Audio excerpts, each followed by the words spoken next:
क्या रूस की सेना यूक्रेन से सबक सीखकर खुद को फिर से खतरनाक बना रही है? क्या वह बख्तरबंद वाहन जिसे युद्ध के शुरुआती दिनों में ड्रोन और एंटी टैंक मिसाइलों के सामने कमजोर माना जा रहा था, अब एक नए रूप में युद्ध क्षेत्र में लौट चुका है? और आखिर क्यों रूस लगातार VMP-3 जैसे पुराने प्लेटफार्म का उत्पादन बढ़ा रहा है, जबकि उसके पास भविष्य के कुर्गानेट्स 25 जैसे प्रोजेक्ट भी मौजूद है? नमस्कार दोस्तों, आप देख रहे हैं हिंदी नॉलेज टुडे और आज हम बात करेंगे रूस की सेना को मिली VMP-3 इन्फेंट्री फाइटिंग व्हीकल्स की नई खेप के, जिसने एक बार फिर दुनिया का ध्यान रूस की जमीनी युद्धक ढांचे की ओर खींच दिया है। 27 जुलाई 2026 को आई रिपोर्ट के अनुसार रूसी सेना को आधुनिकृत VMP-3 वाहनों की एक नई खेप सौंप दी गई है।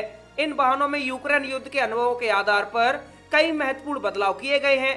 रूस का दावा है कि अब ये वाहन पहले की तुलना में अधिक सुरक्षित, अधिक घातक और आधुनिक ड्रोन युद्ध के लिए तैयार हैं। लेकिन कहानी सिर्फ इतनी नहीं है। इस कहानी की शुरुआत होती है शीत युद्ध के अंतिम वर्षों से। सोवियत संघ को एक ऐसे वाहन की जरूरत थी जो टैंक जैसी मारक क्षमता भी रखे और पैदल सैनिकों को सुरक्षित तरीके से युद्ध क्षेत्र तक पहुंचा भी सके। इसी सोच से VMP-3 का जन्म हुआ। 1980 के दशक में विकसित हुआ और 1987 में सेवा में शामिल हुआ। VMP-3 दुनिया के सबसे शक्तिशाली इन्फेंट्री फाइटिंग व्हीकल्स में गिना जाने लगा। VMP-3 की सबसे बड़ी खासियत है उसका हथियार संयोजन। इसमें 100 mm की मुख्य तोप, 30 mm ऑटोमेटिक कैनन और एंटी टैंक मिसाइल क्षमता मौजूद है। इसका मतलब यह वाहन केवल सैनिकों को ले जाने वाला ट्रांसपोर्ट नहीं है, बल्कि एक चलता फिरता हमला प्लेटफॉर्म भी है। लेकिन 2022 में जब यूक्रेन युद्ध शुरू हुआ तो युद्ध क्षेत्र की तस्वीर बदल चुकी थी। पहले जहां टैंक और बख्तरबंद वाहन युद्ध के राजा माने जाते थे, वहीं अब सैकड़ों डॉलर के FPV ड्रोन लाखों डॉलर की सैन्य मशीनों को नष्ट कर रहे थे। रूस और यूक्रेन दोनों ने हजारों बख्तरबंद वाहनों का नुकसान उठाया। VMP-3 भी इससे अछूता नहीं रहा। स्वतंत्र विश्लेषणों के अनुसार युद्ध के दौरान बड़ी संख्या में VMP-3 नष्ट हुए या क्षतिग्रस्त हुए। यहीं से रूस ने अपने दृष्टिकोण में बदलाव शुरू किया। रूसी रक्षा उद्योग ने युद्ध क्षेत्र से आने वाली हर रिपोर्ट का अध्ययन किया। सैनिकों से फीडबैक लिया गया। यह समझने की कोशिश की गई कि वाहन कहां सबसे ज्यादा कमजोर पड़ रहा है। फिर शुरू हुई लगातार मॉडिफिकेशन की प्रक्रिया। नई खेप में शामिल VMP-3 वाहनों को अतिरिक्त कवच से लैस किया गया है। इनके ऊपर एंटी ड्रोन संरचनाएं लगाई गई हैं, जिन्हें आम भाषा में कॉप केज कहा जाता है। इनका उद्देश्य है कि ऊपर से आने वाले ड्रोन हमलों का प्रभाव कम करना। साथ ही विशेष रडार और थर्मल सिग्नेचर कम करने वाले कवर लगाए गए हैं, ताकि दुश्मन के सेंसर और ड्रोन इन्हें आसानी से न पहचान सकें। इसके अलावा इलेक्ट्रॉनिक वॉरफेयर सिस्टम भी जोड़े गए हैं। आज का युद्ध सिर्फ गोलियों और मिसाइलों का नहीं है। ड्रोन रेडियो सिग्नल के जरिए उड़ते हैं। यदि वाहन उन सिग्नलों को बाधित कर दे तो ड्रोन का हमला विफल हो सकता है। इसी वजह से रूस अपने नए VMP-3 में इलेक्ट्रॉनिक सुरक्षा पर जोर दे रहा है।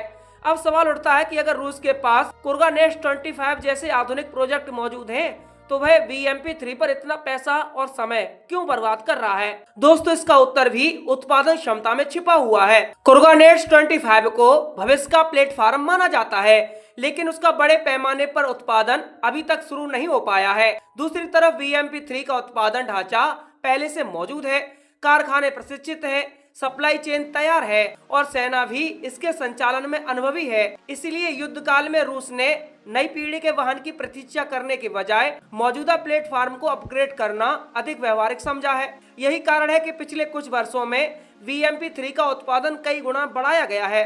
रूस का दावा है कि उसके कारखाने 24 घंटे काम कर रहे हैं और उत्पादन युद्ध शुरू होने से पहले की तुलना में कई गुना अधिक हो चुका है। लेकिन क्या यह रणनीति सफल होगी? इस प्रश्न का उत्तर युद्ध क्षेत्र देगा, क्योंकि यूक्रेन युद्ध ने साबित कर दिया है कि कोई भी वाहन पूरी तरह सुरक्षित नहीं है। चाहे वह अमेरिकी वेड्रिली हो, जर्मन मार्डर हो, ब्रिटिश वॉरियर हो या रूसी VMP-3, आधुनिक ड्रोन और सटीक हथियारों के सामने हर प्लेटफार्म को लगातार विकसित होना पड़ रहा है। रूस का मानना है कि बेहतर कवच, इलेक्ट्रॉनिक सुरक्षा और कम दृश्यता वाले सिस्टम VMP-3 की जीवित रहने की क्षमता बढ़ाएंगे।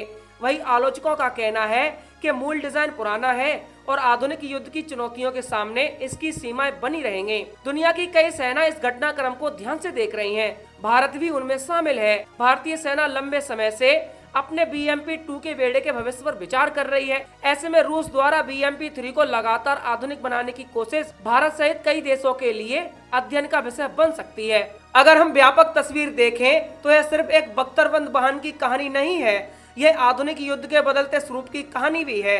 यह उस संघर्ष की कहानी है जहां हर नया ड्रोन किसी नए कवच को जन्म देता है और हर नया कवच किसी नए हथियार को जन्म देता है। रूस की नई BMP-3 खेप इसी दौड़ का ताजा अध्याय भी है। एक तरफ उत्पादन बढ़ रहा है, दूसरी तरफ युद्ध भी लगातार नए सबक दे रहा है। आने वाले महीनों में यदि यह आधुनिकीकृत BMP-3 यूक्रेन मोर्चे पर तैनात होते हैं तो दुनिया को यह देखने का मौका मिलेगा कि क्या अतिरिक्त कवच, इलेक्ट्रॉनिक वॉरफेयर और एंटी ड्रोन सुरक्षा वास्तव में युद्ध क्षेत्र की वास्तविकता को बदल सकती है या नहीं। फिलहाल इतना जरूर कहा जा सकता है कि रूस ने BMP-3 को रिटायर करने का फैसला नहीं किया है। इसके विपरीत वह इसे और अधिक घातक, और अधिक सुरक्षित तथा और अधिक प्रासंगिक बनाने की कोशिश कर रहा है। और यही कारण है कि 2026 में भी लगभग 4 दशक पुराना यह वाहन अंतर्राष्ट्रीय सैन्य चर्चाओं के केंद्र में बना हुआ है।